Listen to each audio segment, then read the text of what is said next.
Es una de las máquinas más sofisticadas del mundo. Solamente tiene una razón de ser: competir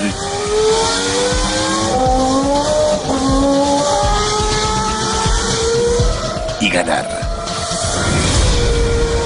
En solo unos segundos, un Fórmula 1 alcanza las velocidades de despegue de un avión a reacción.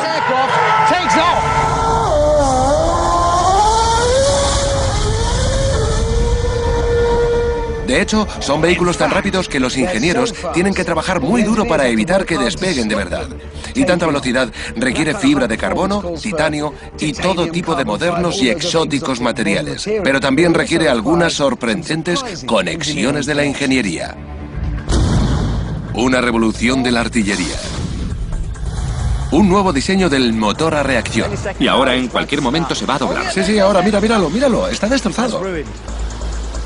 Una antigua embarcación. Blindaje.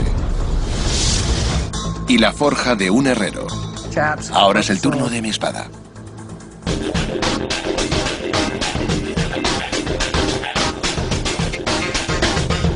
Las conexiones de la ingeniería. El Fórmula 1. Un coche de Fórmula 1 tiene un único objetivo: recorrer unos 300 kilómetros lo más rápido posible en un circuito.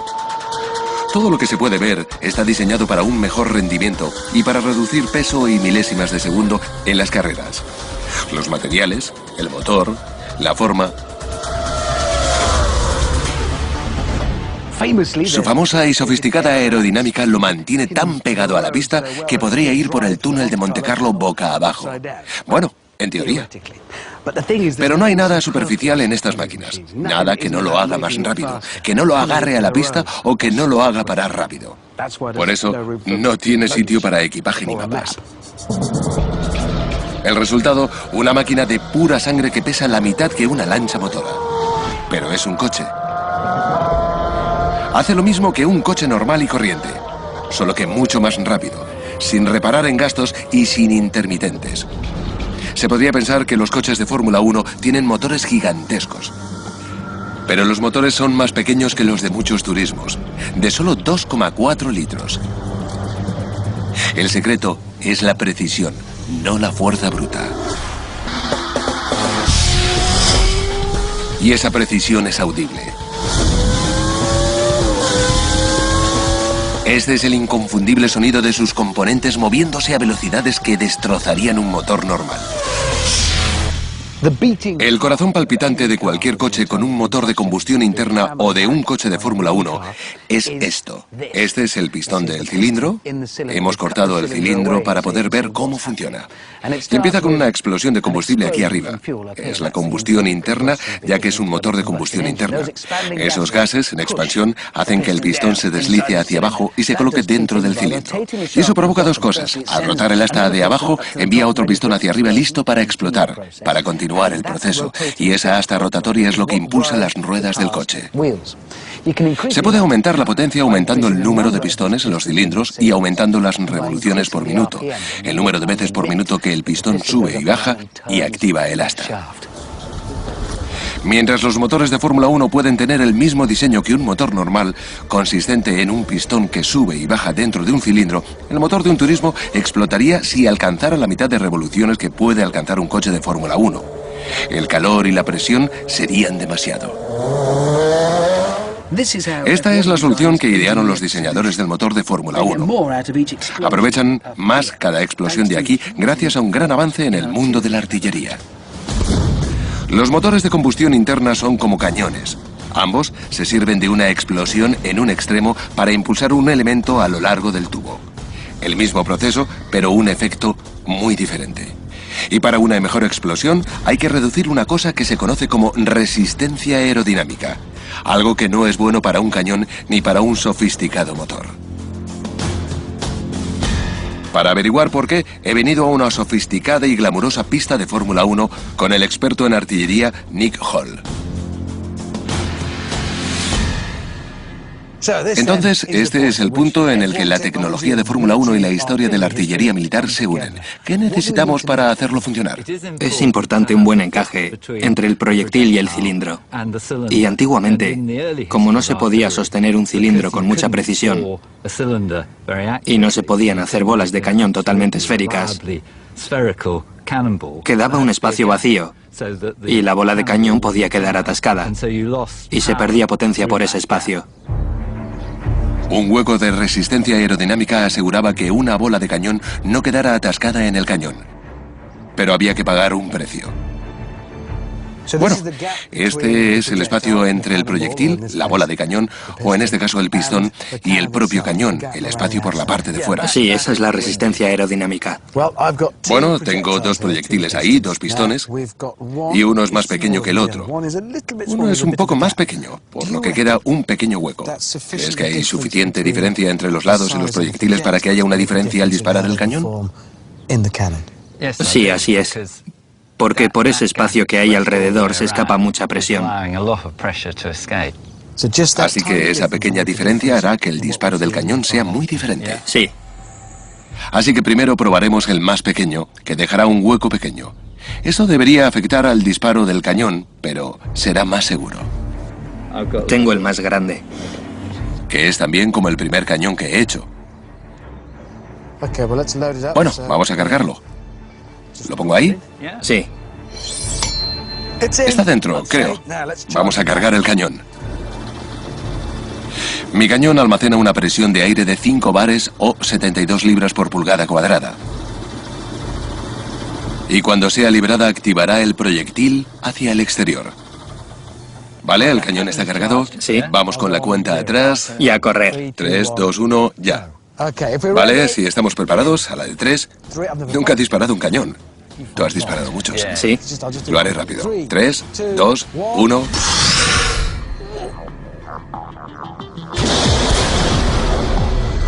Liberado por una sofisticada palanca y un ensamblaje de cuerdas, la presión hace avanzar al pistón por el cilindro hasta acabar en el exterior. Bueno, ha funcionado, ¿no? Ha estado bien, sí. Ese era el proyectil pequeño. Así que ahora lo que tenemos que hacer es ir a marcar el sitio con mi bandera de golf industrial. Unos respetables 48 metros en nuestro primer intento. Vale, bueno, esto no es un ejercicio para demostrar la efectividad de mi cañón de aire, pero no está mal, ¿no? No está mal. Bueno, ese era el proyectil de menor tamaño o pistón que dejaba un hueco pequeño alrededor del cilindro, lo que se conoce como resistencia aerodinámica. Resistencia aerodinámica. Este es más grande. Si fuera demasiado grande y tuviéramos que encajarlo, malgastaría energía porque superaría la fricción para salir del cañón. Sí, pero aquí tenemos una máquina muy eficaz, ¿verdad? La mejor. Bueno, veamos. No hay casi nada de espacio. De hecho, con menos espacio se puede necesitar un poco de presión. Con el pistón más ajustado, la presión del aire alcanza los 5 bares como en el intento anterior. No hay resistencia aerodinámica. No hay ningún hueco de seguridad en mi cañón casero de alta presión. Bien. El cañón está cargado y hemos colocado el proyectil dentro. Sí.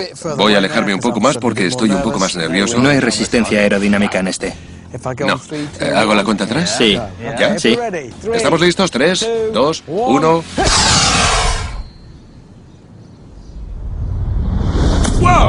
Bastante convincente. Sí, ha sonado más dramático en este extremo y ha ido mucho más lejos solo por tener un poquito menos de espacio. Así es.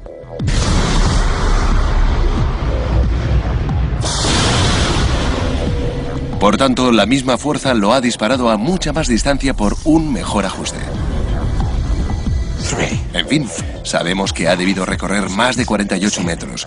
Pero ¿cuántos exactamente? 11, 12... Ha recorrido 12 metros más. 48 más 12. Un 25% más de distancia por tener únicamente un poquito menos de espacio. Sí, porque no se malgasta esa presión. Se gana velocidad con un mejor ajuste. Pero yo casi no podía ver la diferencia. Apenas se notaba la diferencia entre los dedos. El grosor de una uña, más o menos. Y este es un 25% más eficaz. La misma carga, la misma potencia. Sí. Es más eficaz porque se ha reducido la resistencia aerodinámica. Para mayor precisión, los artilleros tenían que eliminar la resistencia aerodinámica. Y fue posible gracias a un tal John Wilkinson, más conocido en su época como Maestro del Hierro Wilkinson. A finales del siglo XVIII desarrolló el torno de cañón para que los cañones tuvieran más precisión. Y Wilkinson también descubrió que su torno de cañón podía dar más potencia a los motores de vapor con unos grandes cilindros. El mismo principio que da más velocidad a los coches de Fórmula 1 en las pistas. Así que esa pequeña diferencia, ese pequeño aumento de tamaño, ha supuesto una gran diferencia como proyectil al salir del cañón. Así que imagínense que esto fuera un pistón de un motor que lo disparara miles de veces por minuto. Supondría también una gran diferencia. Un coche de Fórmula 1 alcanza 18.000 revoluciones por minuto, 3 veces más que un coche normal. Un turismo tiene unos 200 caballos de potencia, un Fórmula 1 800. Sin embargo, consume unos 4 litros por cada 7 kilómetros. Su potencia se traduce en una velocidad punta en recta y eso supone un problema.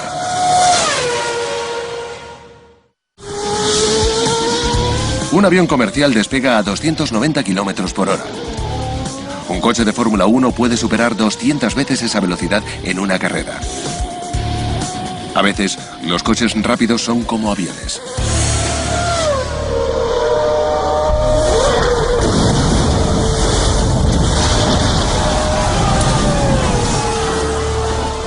Manfred Wickelhock tuvo suerte de salir ileso de este famoso accidente en Alemania en 1980.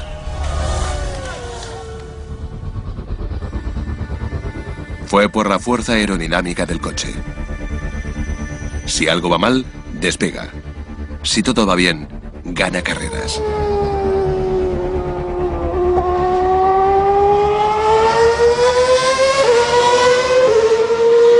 Gracias a un antiguo y mucho menos ruidoso medio de transporte, un velero, los coches de Fórmula 1 pueden mantener sus 4 ruedas en el suelo. El mismo principio que permite a los marineros avanzar por la acción del viento, permite a los coches de Fórmula 1 tener agarre en el asfalto y tomar curvas rápido. Navegar en la dirección que sopla el viento es relativamente fácil. Se coloca la vela y el barco es arrastrado. Navegar en contra de la dirección del viento es más difícil. Hace más de 2000 años, los marineros árabes dominaron la técnica. Cambiaron la forma de las velas. Una vela triangular fue la solución porque es una especie de ala, como nos explica el aerodinamista Phil Rubini. Phil, sé un poco cómo funcionan las alas. Generan elevación. Pero, ¿en qué se parecen las velas a las alas? Son cosas totalmente diferentes, ¿no?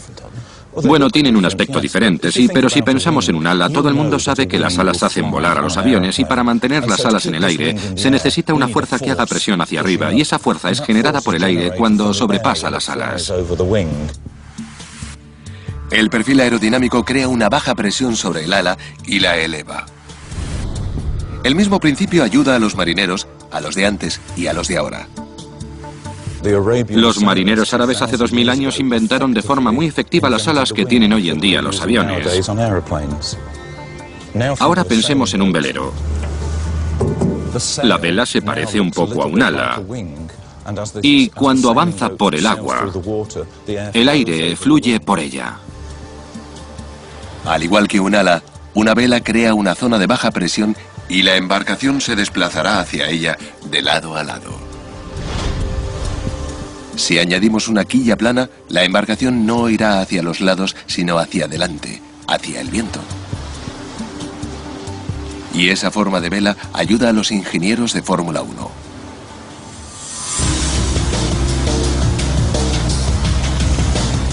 Esto no es un coche de Fórmula 1. Pero gracias a unas modificaciones inspiradas en las de los marineros árabes, aquí, en uno de los túneles de viento más sofisticados del mundo, vamos a hacer que actúe como uno. Los coches de carrera se sirven de la aerodinámica para fijarse mejor al asfalto y para ser más pesados. Eso no suena demasiado bien, pero un coche más pesado tiene menos probabilidades de salir volando. En este túnel hay sensores de peso de vehículos. Ahora marca 1 tonelada, pero eso debería cambiar cuando activemos un pequeño huracán.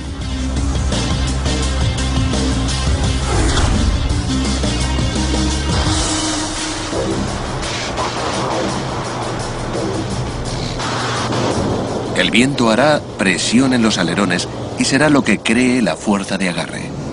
Se puede ver ahí. Así se produce la fuerza de agarre. Es poca porque los alerones están empujando el coche más hacia abajo que hacia arriba. Entonces hay una pequeña elevación. Hay una pequeña elevación, lo está empujando hacia abajo, así es. Mis aeromodificaciones presionan el coche hacia el suelo, lo cual es bueno para dar más agarre a los neumáticos y para girar. El viento sopla a unos 130 kilómetros por hora, pero aquí los ingenieros pueden calcular el efecto que tendría a 320 kilómetros por hora. Bueno, esta pantalla muestra las cifras del coche a velocidades de Fórmula 1. Y a esas velocidades nos dice que tenemos menos 1195. Es decir, hay presión hacia abajo, no elevación. Esa es la fuerza de agarre. Mis alerones harían un coche 1 tonelada más pesado y no despegaría. Es una fuerza de agarre importante, pero mira esa cifra. Es enorme. Los enormes alerones crean un gran arrastre o resistencia de aire que debería ralentizar el coche. Y los ingenieros de Fórmula 1 intentan reducir la resistencia a la vez que intentan aumentar la fuerza de agarre. Probablemente mi coche no alcanzaría los 100 kilómetros por hora, a no ser que pudiera colocarle dentro varios motores de Fórmula 1. Es una idea, pero no demasiado práctica. Bueno, creo que hemos conseguido demostrar un par de cosas. Primero, que no me van a contratar como aerodinamista en ningún equipo de Fórmula 1. Pero la teoría funciona. Estos alerones, estas alas boca abajo, empujan el coche hacia abajo y doblan su peso normal. Por tanto, por si todavía les quedan dudas, la aerodinámica influye mucho en el funcionamiento de los coches. Y eso le quedó muy claro a este hombre. Los coches de carreras, por su naturaleza, son muy rápidos. Y si algo falla, falla también muy rápido. Sorprendentemente, este piloto sobrevivió porque la seguridad ahora es tremendamente importante en el automovilismo. Los ingenieros de Fórmula 1 tienen que conciliar unos coches lo suficientemente ligeros para ser competitivos, pero lo suficientemente resistentes para ser seguros. Ello requiere materiales rígidos, ligeros y resistentes. Un coche rígido y ligero gira más rápido. Si no gira, las ruedas nunca se separarían del suelo. Un coche ligero acelera y frena más rápido. Y un coche resistente protege al conductor. Un conductor nervioso no pondrá al límite el coche. Encontrar materiales rígidos, ligeros y resistentes es la máxima aspiración de los ingenieros de Fórmula 1. Hace 40 años, el Departamento Aeroespacial de Rolls-Royce se propuso justo eso. Empezaron a trabajar con un material nuevo que era revolucionario. Lo utilizaron para dar velocidad a las hojas del ventilador de su nuevo motor a reacción. Estos tenían que ser muy ligeros y muy resistentes. ¿Le suena algo eso? Al igual que los ingenieros aeronáuticos, los ingenieros de Fórmula 1 siempre están buscando materiales más ligeros y más resistentes. Y la solución está detrás de estas puertas. Pero es tan especial que tiene que estar protegido.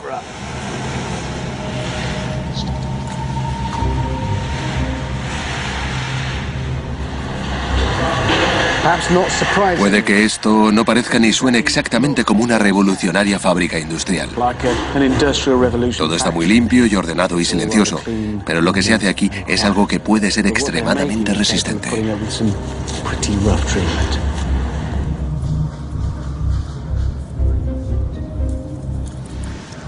Bueno, esto es fibra de carbono, en su estado original, flexible.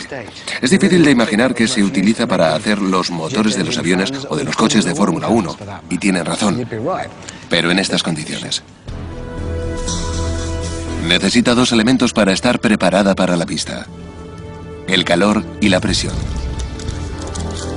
Básicamente hay que meterla en una olla a presión muy grande.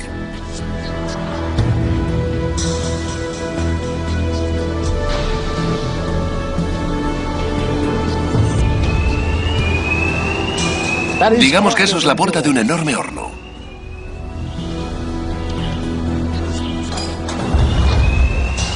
Y bueno, la vamos a poner en el nivel 6 y esperar.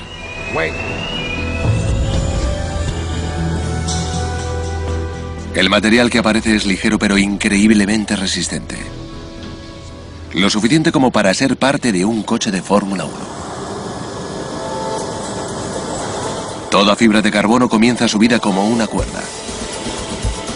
Puede convertirse en tejido o en una pieza de alta presión. Estos cigüeñales de fibra de carbono son para coches de lujo y coches de carreras Le Mans. Los fabricantes y los corredores necesitan saber con exactitud cuánto estrés puede soportar un cigüeñal de fibra de carbono. Y ese es el mundo de Chris Jones, un ingeniero de pruebas de una importante marca. Bueno, Chris, ingeniero de pruebas. Supongo que eso significa que pruebas las cosas hasta destruirlas. Sí, algo así. Pues creo que me podrás ayudar porque sé que la fibra de carbono se utiliza en Fórmula 1 porque es ligera y resistente. Pero, ¿cómo de ligera y resistente comparada a otros materiales? Ahí es donde puedes ayudarme. Bueno, lo que tenemos aquí son dos ejes propulsores. No sé si quieres coger este. Así que esto es un eje propulsor de acero. Y este enorme trozo de metal conecta el motor con las ruedas y toda la potencia se va por aquí, ¿no? Por el coche, sí. ¿Vale? Y aquí tenemos el equivalente de fibra de carbono de la misma cosa. Así que si lo coges y... No pesa casi nada. Evidentemente, si la fibra de carbono es tan resistente como el acero, pero mucho más ligera, se puede usar esto. Exacto. ¿Me puedes enseñar cuánto? ¿Me puedes enseñar cuánto? ¿Cuál es la diferencia? Creo que lo podemos hacer. Lo que te pregunto es, ¿los podemos romper? Sí, lo podemos intentar. Vale, bien. Este dispositivo utiliza la torsión para probar materiales hasta que se rompen. Los sensores pueden saber exactamente cuánta fuerza pueden aguantar antes de partirse. Entonces, cuando este aparato esté funcionando a toda velocidad, ¿cuánta torsión podrá soportar? Podemos ponerle 8000 de momento de fuerza. No es el tipo de aparato donde es recomendable engancharse en la corbata. No, para nada. Para entenderlo mejor, se necesitan unos 2 momentos de fuerza de torsión para meter un corcho en una botella de vino. Este aparato puede producir 8000. Eso es mucha fuerza. Entonces, ese trozo de plástico y esas gafas nos van a proteger de la inmensa fuerza que habrá. Sí, ese es el peso. ¿Vale? ¿Te puedes echar un poco para atrás? Claro. Vale, ya está en marcha. ¿Ves? Van aumentando los números. 293. Esos son muchos momentos de par de torsión. Si te fijas en este extremo de aquí, se puede ver que esta parte de la máquina se está retorciendo. Está cediendo. Está cediendo. Va a romperse, está a punto de partirse. Se está deformando ya. Y se va a romper ya. Sé lo que estáis pensando. Eso significa que un material se afina transversalmente. Una indicación de que está a punto de romperse. ¡Mira! ¡Ahí va! ¡Mira! ¡Se ha doblado! Creo que lo vamos a parar. ¿Se ha doblado? Sí, se ha doblado, sí, he sido yo. ¿A cuánto ha llegado? A 1376 de momento de fuerza. 1300 de momento de fuerza y es un corcho. Así es. Vamos a ver. Es impresionante. Está destrozado. Bueno, ahora sabemos hasta dónde podía llegar ese. Ahora vamos a ver lo que puede soportar el equivalente de fibra de carbono.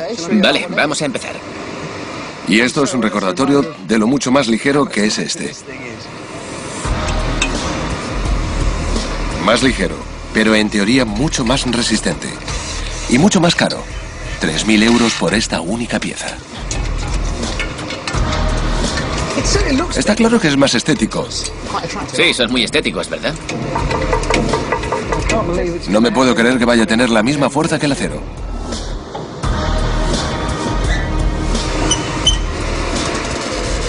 Bueno, vemos que puede hacer esto. ¿Bien?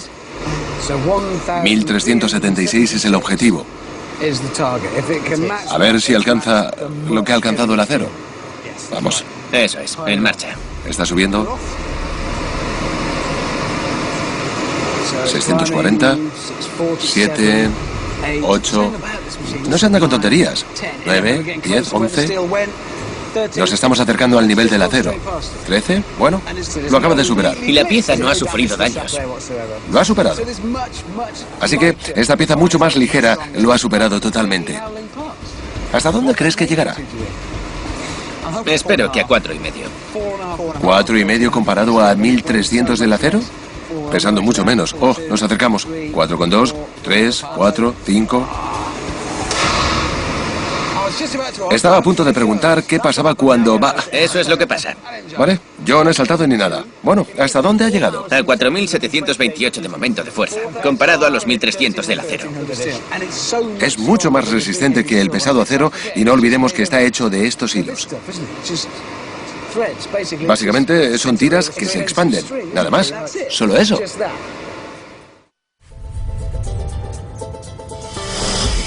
Gracias al motor a reacción, la resistente fibra de carbono es perfecta para fabricar coches ligeros y por consiguiente rápidos. Los coches de Fórmula 1 se hacen igual que los vestidos, siguiendo patrones. Todas las formas de las piezas se cortan con precisión en las láminas de carbono.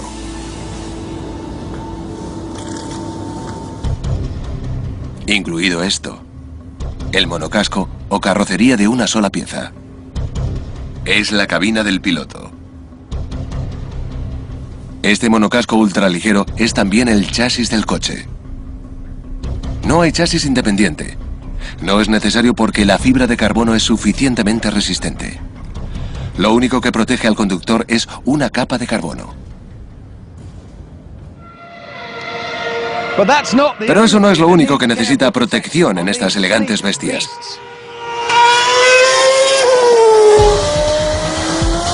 Los coches de Fórmula 1 funcionan prácticamente con el mismo combustible que los turismos normales. Pero la gasolina es la gasolina y es altamente inflamable. Tiene que serlo. En las carreteras, los coches de Fórmula 1 llevan toda la gasolina desde el principio. 200 litros de combustible a 320 kilómetros por hora es algo bastante parecido a un misil. El depósito tiene que ser resistente o el piloto puede acabar chamuscado. La fuerza generalmente afecta al peso, pero en el anoréxico mundo de la Fórmula 1 no es ninguna opción y gracias a un chaleco salvavidas los coches son seguros, ligeros y rápidos. Para ello los diseñadores de Fórmula 1 tuvieron que dar un volantazo. En lugar de fabricar rígidos depósitos de gasolina que soportaran impactos, utilizaron algo que funciona básicamente como la suspensión de un coche, más o menos. Aquí tengo una botella de agua y una pelota de goma. Las dos cosas tienen agua dentro. Voy a dejar caer las dos por aquí, a la misma altura, 15 metros, y veremos el principio en acción. Tiraré la botella primero. La dejo caer así. Vamos. Ay, Dios. No ha funcionado. Eso sería catastrófico en un depósito de combustible. Y ahora vamos con la pelota. Vamos. Eso está mejor. Aunque en la caída de 15 metros no haya habido velocidades de Fórmula 1, nos ha servido para recrear el tipo de fuerza que un depósito de gasolina puede experimentar durante un impacto.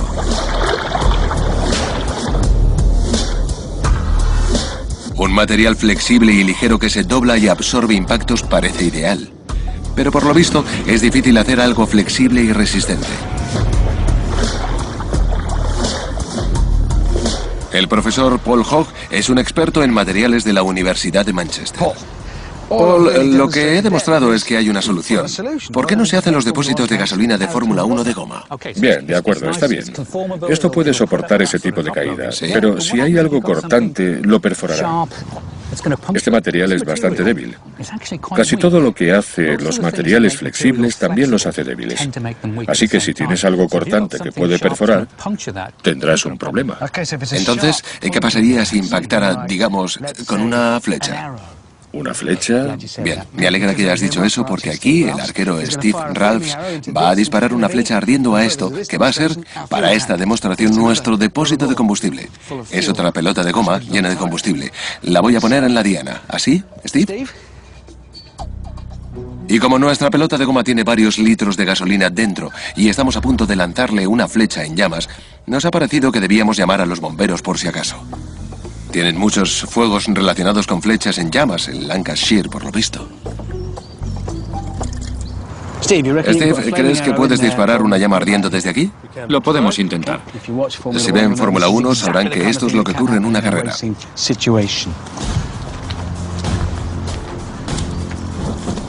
¿Está ardiendo?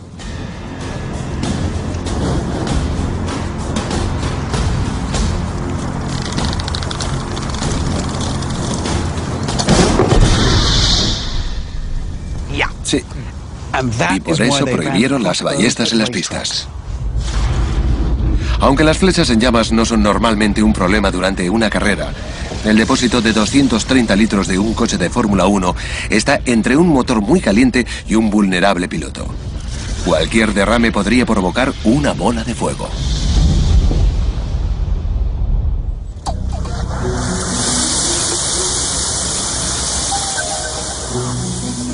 ¿Un poco exagerado?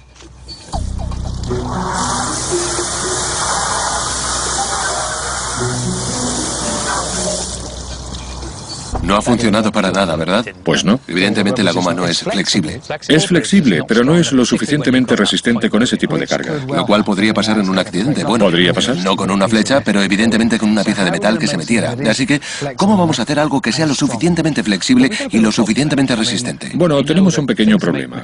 Quiero decir, sabemos que las cosas que dan flexibilidad a los materiales también les dan debilidad. Y al contrario, si quieres hacer algo resistente también será rígido. Pero hay un truco que podemos usar con los materiales y lo usamos mucho. Hacer las cosas más finas. Si convertimos un material muy resistente en fibra muy fina, se hace muy flexible. Esto es Kevlar. Un material muy resistente, un material muy rígido, pero en forma de fibra es también muy flexible, como se puede ver.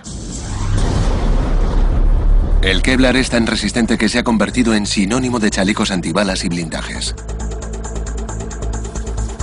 Fue inventado en 1965 por la química Stephanie Kwolek y al principio se utilizó para dar resistencia a los neumáticos.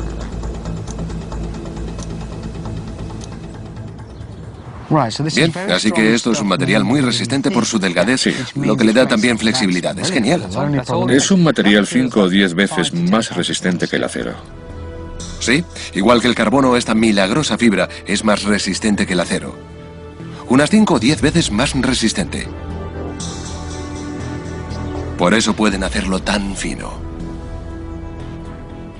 Entonces, si se hace algo más fino, también será más flexible y resistente, pero no podrá contener combustible, porque se saldría.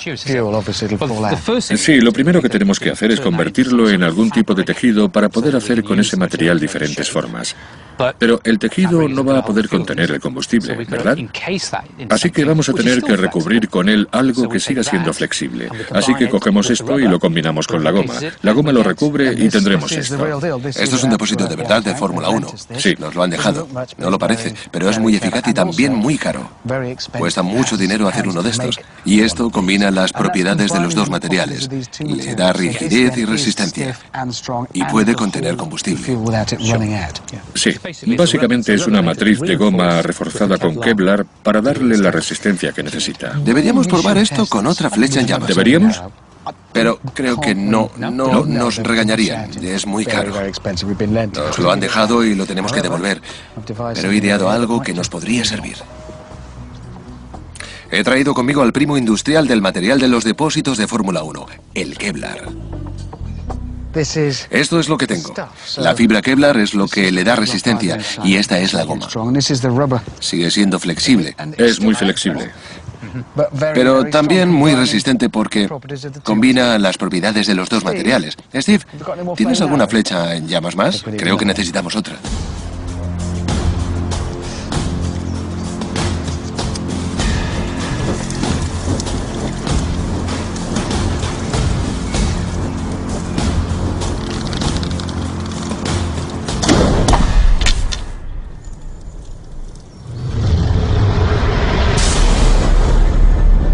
Aunque deforma la goma, la flecha no puede perforar el Kevlar.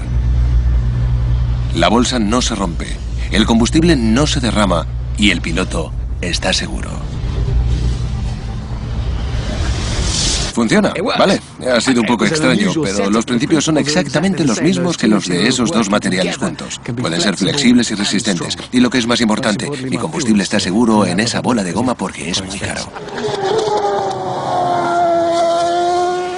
Gracias al blindaje, los pilotos de Fórmula 1 saben que el combustible de detrás de sus cabezas permanecerá en su sitio.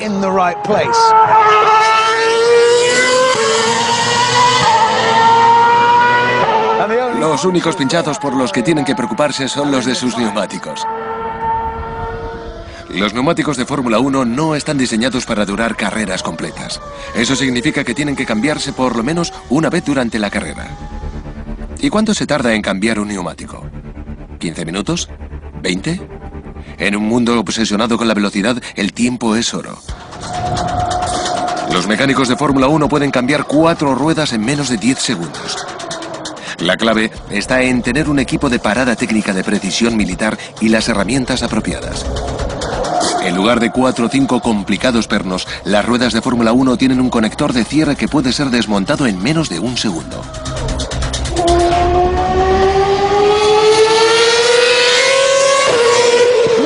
Mirando y escuchando un coche de Fórmula 1 se podría pensar que solo unos científicos de misiles y unos ingenieros de diseño podrían hacerlos.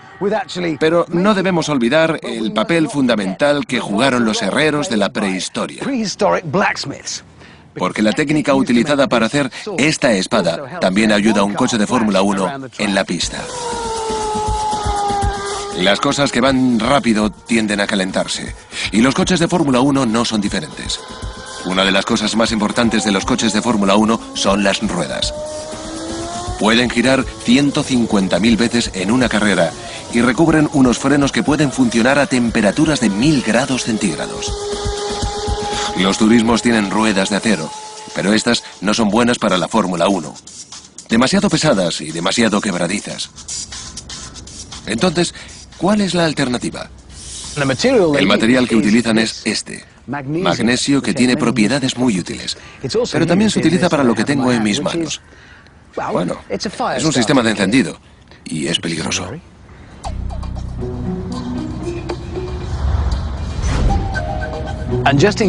Y por si no me creen sobre esta propiedad del magnesio, creo que es mejor que nos alejemos de un lujoso coche de Fórmula 1 para demostrarlo. Primero frotamos el magnesio.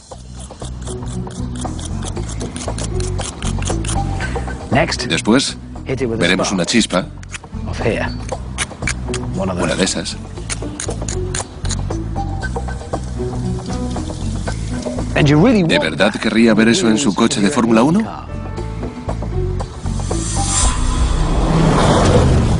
En determinadas circunstancias, como cuando un pinchazo hace que el neumático raspe el asfalto, el magnesio de las llantas puede arder y tener horribles cosas.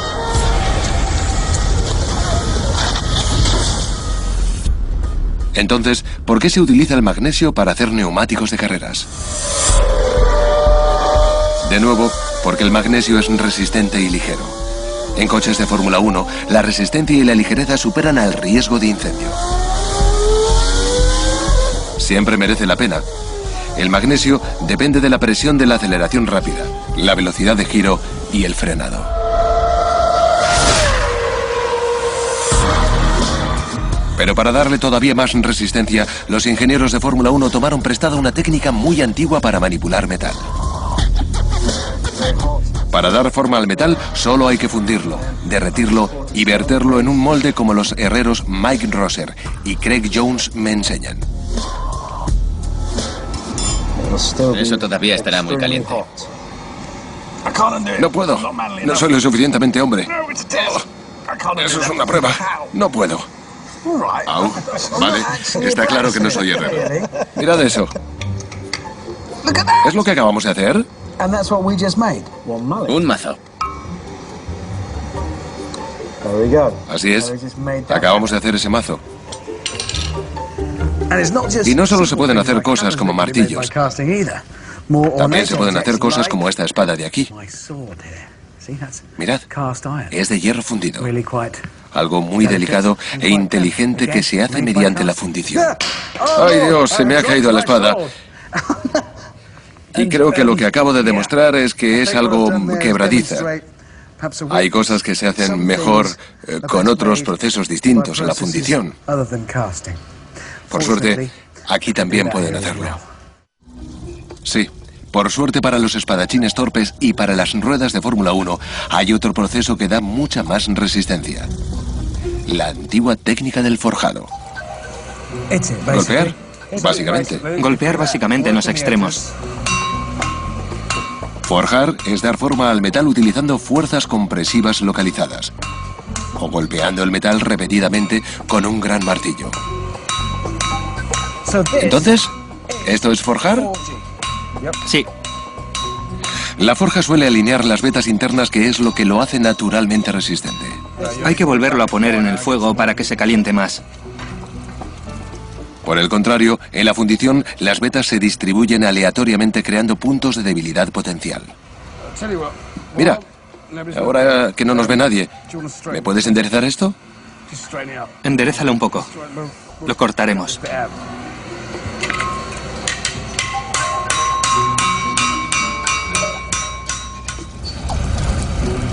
Tras muchas horas de esfuerzos de forjado, estoy agotado, pero tengo resultados. Sí, es casi perfecto. Y lo he hecho yo. Todo eso. Evidentemente se tarda mucho en aprender a hacer esto. ¿Podrías terminar el mío? Déjame ver. Sí. Con un poco de ayuda de mi glamuroso ayudante, mi espada queda en perfectas condiciones. Muchas gracias, gracias. Y ya mi espada está mucho mejor que la fundida. Es más ligera y más resistente. ¿Sí? Está claro que es mucho más resistente que la fundida. Por eso los equipos de Fórmula 1 utilizaban ruedas de magnesio. La forja es mejor que la fundición, y eso que no estamos hablando del peso, porque esta espada, la forjada, pesa menos que la fundida y rota. Y lo mismo pasa con las ruedas. Una rueda forjada será más ligera y más resistente que una fundida. Se podría pensar que los equipos de Fórmula 1 tienen ejércitos de herreros trabajando en sus ruedas. La verdad es que no. El proceso es mucho más industrializado. Una aleación semifundida da forma utilizando una fuerza de 9.000 toneladas. Las vetas son alineadas y aparecen unas ruedas increíblemente resistentes. Solo hay que rezar para que no se pinchen. Todos los elementos de un coche de Fórmula 1 están pensados para que vayan de la línea de la cuadrícula a la meta tan rápido como sea posible. Y eso es algo fascinante para millones de personas de todo el mundo. Pero parte de la competición de la Fórmula 1 no ocurre en la pista porque los ingenieros compiten constantemente con increíble ferocidad para ganar unas cuantas milésimas de segundo a sus competidores. Y eso significa trabajar con la ciencia y la ingeniería más avanzada. Descubrir tecnologías que van mucho más allá del circuito de carreras. Prácticamente marcianas. Normalmente, la tecnología se prueba antes de la exploración espacial. Pues bien, con los coches de Fórmula 1 pasó lo contrario. Sí, estos vanguardistas plásticos de la sonda espacial Beagle 2 surgieron gracias a la Fórmula 1.